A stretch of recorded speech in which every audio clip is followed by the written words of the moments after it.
Welcome to WarBios, the podcast where we delve into the lives of history's most renowned military leaders. I'm your host, General Biography, and today we're going to explore the extraordinary life of Admiral Horatio Nelson, one of the most celebrated naval commanders in British history. Born on September 29, 1758, in Burnham Thorpe, a small village nestled in the rolling hills of Norfolk, England, Nelson's early years would shape his character and lay the foundation for his future achievements. As we step back into the mid-18th century, we find ourselves in an era of significant social and economic change. The Industrial Revolution was transforming the British landscape, with the sound of clanging hammers and hissing steam engines echoing through the countryside. The British Navy, however, remained a dominant force, its majestic warships sailing the seven seas and projecting power across the globe. Nelson's family had strong ties to the sea, with his uncle, Maurice Suckling, serving as a naval officer who would later play a significant role in shaping young Horatio's career. Nelson's childhood was marked by a close relationship with his mother, Catherine, a woman of strong moral fiber and compassion. She instilled in him a deep sense of empathy and kindness, which would serve as a guiding principle throughout his life. The rural surroundings of Burnham Thorpe also had a profound impact on Nelson's early years, with the rolling hills, verdant forests, and sparkling streams fostering a love for nature and the outdoors. As a young boy, he would often spend hours exploring the countryside, developing a sense of adventure and curiosity that would stay with him forever. The Nelson family was considered middle class, with a comfortable financial situation that allowed Horatio to receive a good education. He attended the local grammar school in Norwich, where he demonstrated a keen interest in mathematics and navigation. His uncle Maurice Suckling, recognizing Nelson's potential, encouraged him to pursue a career at sea. In 1771, at the tender age of 12, Nelson joined the Royal Navy as a midshipman on board the HMS Reasonable under the command of his uncle. As we imagine young Horatio setting foot on the weathered decks of the HMS Reasonable, we can almost hear the sound of the waves crashing against the hull and smell the salty sea air filling his lungs. It was a moment that would change his life forever, marking the beginning of an extraordinary journey that would take him to the farthest reaches of the globe. Nelson's early years in the Navy were shaped by the experiences he gained during his first few voyages, including a perilous expedition to the Arctic Circle in 1773. These formative years at sea had a profound impact on Nelson's development as a naval officer, teaching him valuable skills such as navigation, tactics, and leadership. The historical context of Nelson's early years was marked by significant events that would shape his future path. The American Revolutionary War was brewing, with the British Navy preparing for conflict. His strong sense of morality, compassion, and determination would serve him well in his future endeavors, but also create challenges as he navigated the complexities of naval politics and warfare. The seeds of Nelson's greatness were sown in these early years, and it is here that we find the foundation for his later achievements as one of Britain's most celebrated admirals. As Nelson's career progressed, he found himself at the forefront of several pivotal battles that would test his mettle as a naval commander. One such occasion was the Battle of Fort San Juan in 1779, where he played a key role in the British expedition to capture the fort from Spanish forces. Although the mission ultimately ended in failure due to disease and logistical challenges, Nelson's bravery and initiative caught the attention of his superiors, earning him recognition and praise. The sweltering jungles of Nicaragua, where the fort was situated, proved a grueling environment for the British troops. The air was thick with the sounds of exotic birds and the scent of blooming flowers, but beneath the facade of tropical beauty lay an unforgiving landscape that would claim many lives. Nelson, undaunted by the challenges, demonstrated a keen sense of adaptability and resilience, traits that would serve him well in the years to come. The following year, Nelson was given command of his own ship, the HMS Hinchinbrook, a small vessel with a crew of just over 100 men. This marked a significant milestone in his career, as he was now responsible for making strategic decisions that would impact not only his crew but also the outcome of battles. The weight of responsibility was palpable, and Nelson rose to the challenge, his natural leadership abilities and tactical acumen guiding him through the complexities of naval warfare. In 1782, Nelson's ship was part of a British fleet that clashed with a French squadron off the coast of Jamaica. During the engagement, Nelson demonstrated exceptional tactical genius, outmaneuvering and capturing a much larger French vessel. the HMS Concord. The thrill of victory was tempered by the harsh realities of war, as Nelson witnessed firsthand the devastating consequences of conflict on the human psyche. The cries of the wounded, the smell of gunpowder, and the sight of death and destruction would stay with him forever, a poignant reminder of the true cost of battle.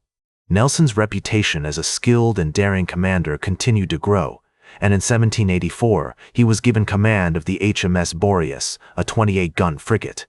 It was during this period that he formed close relationships with other prominent naval officers, including Sir John Jervis and Thomas Trowbridge. In 1793, Nelson was appointed commander of the HMS Agamemnon, a 64-gun ship of the line, and sailed to the Mediterranean to join the fleet under Lord Hood.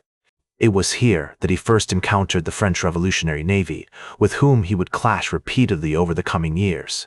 The Battle of Toulon in 1793 marked one of Nelson's earliest major engagements against the French, where he distinguished himself by leading a daring raid on a French fortification. The streets of Toulon were narrow and winding, with tall buildings that seemed to loom over the British troops like sentinels. The air was thick with tension as Nelson led his men through the city, their muskets at the ready. The sound of gunfire echoed off the walls, and the smell of smoke hung heavy in the air. It was a baptism by fire for Nelson, who emerged from the battle with a newfound respect for the ferocity and cunning of the French. As the French Revolutionary Wars escalated, Nelson found himself at the center of several crucial battles, including the Battle of Genoa in 1795 and the Battle of Hieres Islands later that year. His tactical genius and unwavering commitment to his crew earned him widespread recognition, and he was soon promoted to Rear Admiral. The promotion brought with it a sense of pride and responsibility, but also a deepening awareness of the complexities and challenges of high command. Nelson navigated the treacherous waters of naval politics with ease, forging alliances and building relationships that would serve him well in the years to come. His natural charisma and leadership abilities inspired loyalty in his crew, who would follow him into the very jaws of hell if necessary.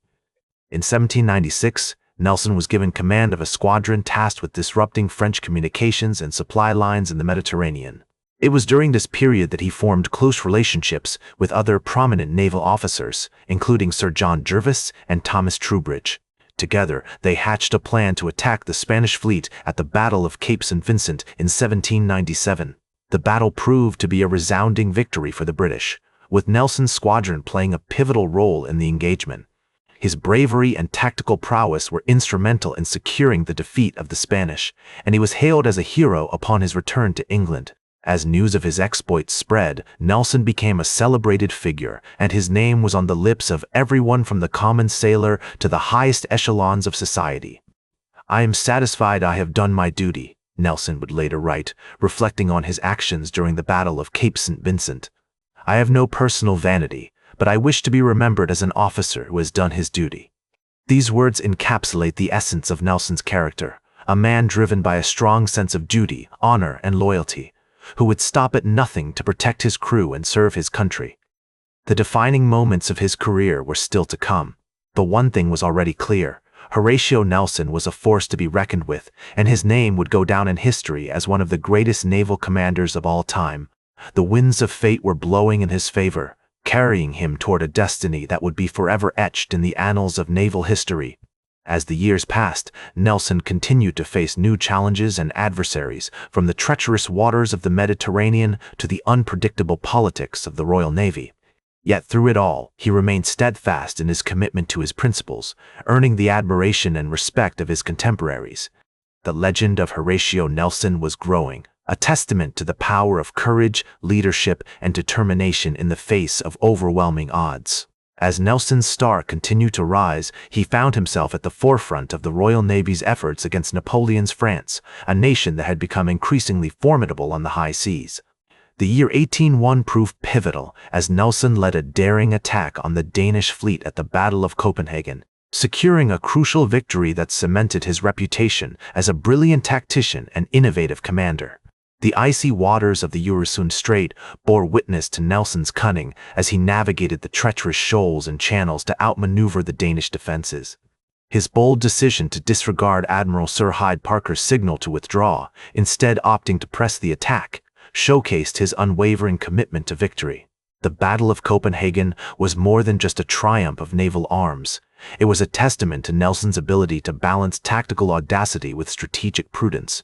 As he navigated the complexities of coalition warfare, working in tandem with British and Russian forces, Nelson demonstrated an uncanny capacity for collaboration and adaptability. His success in this campaign not only bolstered his reputation, but also underscored the importance of alliances and coordinated effort in achieving victory. The following year, Nelson was appointed Commander-in-Chief of the Mediterranean Fleet, tasked with disrupting French and Spanish naval operations in the region. This appointment marked a significant milestone in his career, as he was now responsible for safeguarding British interests across an expansive and volatile theater. Nelson's tenure in this role was characterized by a relentless pursuit of innovation as he experimented with novel tactics and emphasized the importance of training and morale among his crews. Nelson's later years were marked by intense personal and professional struggles, which threatened to undermine his otherwise stellar reputation. His marriage to Frances Nisbet had grown strained, and he began an affair with Emma Hamilton, the wife of the British ambassador to Naples. The scandal surrounding the relationship sent shockwaves through society, with many condemning Nelson's behavior as a betrayal of his marital vows and a stain on his honor. Yet, despite the turmoil this affair brought upon him, Nelson remained devoted to Emma until his death, demonstrating a depth of passion and commitment that rivaled his dedication to duty. In 1805, Nelson was appointed Commander-in-Chief of the fleet blockading the French port of Toulon. It was during this period that he conceived his plan to attack the combined French and Spanish fleet at the Battle of Trafalgar. This campaign would prove to be the apotheosis of Nelson's career, a culmination of his tactical genius, strategic foresight, and unwavering resolve. On October 21, 1805, Nelson's fleet engaged the enemy off the coast of Spain, and in the ensuing battle, he was fatally wounded by a sniper's bullet. As he lay dying on the deck of his flagship, HMS Victory, Nelson uttered his famous words, "Thank God the first have done my duty." These simple yet profound phrases encapsulated the essence of his character, a man driven by a sense of honor, loyalty, and service to his country. Nelson's death was met with widespread grief and tributes, as the nation mourned the loss of its most beloved hero. His state funeral in London drew immense crowds, all eager to pay their respects to the fallen admiral. Today, Admiral Horatio Nelson is remembered as one of the greatest naval commanders in history, a testament to the power of leadership, courage, and determination. His legacy extends far beyond his military achievements, however, as he embodied the values of perseverance, duty, and compassion that continue to inspire people around the world. As historian John Sugden observed, Nelson's genius was not just about winning battles, it was about inspiring others to follow him into the fray. This quality of inspirational leadership has endured long after his passing, influencing generations of naval officers and beyond. Nelson's impact on modern naval warfare is still felt today, as his innovative tactics and emphasis on training and morale have left an indelible mark on the Royal Navy. The preservation of Nelson-era ships and artifacts serves as a testament to his enduring legacy, offering a tangible connection to a bygone era of naval heroism. He was a complex and multifaceted individual, driven by both personal ambition and a sense of duty to his country. Nelson's life serves as a poignant reminder that true greatness is not solely the domain of the victorious, but also of those who dare to dream, to strive, and to sacrifice for a higher purpose. That's all for today's WarBios. Remember to like, share, and subscribe, and until next time, I'm General Biography reminding you to keep marching toward victory.